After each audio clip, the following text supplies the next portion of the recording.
Welcome to my channel চাকরির সন্ধানে। চাকরির সন্ধানের তরফ থেকে সকলকে স্বাগত জানাই। সকল বেকার চাকরি প্রার্থীদের জন্য আবারও একটি বিরাট বড় চাকরির আপডেট নিয়ে আমি চলে এলাম চাকরির সন্ধানে।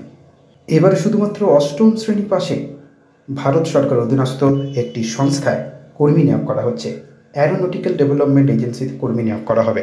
সম্পূর্ণ বিনামূল্যে আবেদন করতে পারবেন যে কোনো ভারতীয় নাগরিক, অর্থাৎ পশ্চিমবঙ্গের যে কোনো জেলার প্রার্থীরা।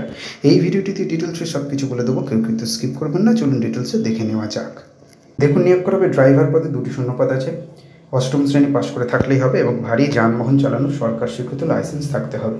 18,000 টাকা স্যালারি দেওয়া হবে। 30 বছর অথবা তার নিচে বয়স হতে হবে। আবেদন করতে হবে অনলাইনের মাধ্যমে। অফিসিয়াল ওয়েবসাইটে গিয়ে সবার প্রথমে রেজিস্ট্রেশন করতে হবে, তারপর অনলাইন আবেদনপত্রে সমস্ত তথ্য সঠিকভাবে পূরণ করতে হবে। তথ্য পূরণ হয়ে যাওয়ার পর প্রয়োজনীয় নথিপত্রগুলি স্ক্যান করে আপলোড করতে হবে। সমস্ত নথিপত্র আপলোড হয়ে যাওয়ার পর সাবমিট বাটনে ক্লিক করে আবেদন সাবমিট হবে। নিয়োগ করা হবে লিখিত পরীক্ষা, প্র্যাকটিক্যাল পরীক্ষায় উত্তীর্ণ হতে হবে। ট্রাফিক আইন, রোড সেফটি এবং ভেহিক্যাল মেকানিজম বিষয়ে লিখিত পরীক্ষা আয়োজিত হবে। লিখিত পরীক্ষার পর প্র্যাকটিক্যাল ড্রাইভিং টেস্ট আয়োজিত হবে। আবেদনের শেষ তারিখ 6 এপ্রিল 2024। ডিসক্রিপশন বক্সে লিঙ্ক থাকবে, আবেদন করতে পারবেন। নেক্সট আপডেট নিয়ে খুব শীঘ্রই হাজির হব। সকলে ভালো থাকবেন, সুস্থ থাকবেন। জয় হিন্দ, বন্দে মাতরম।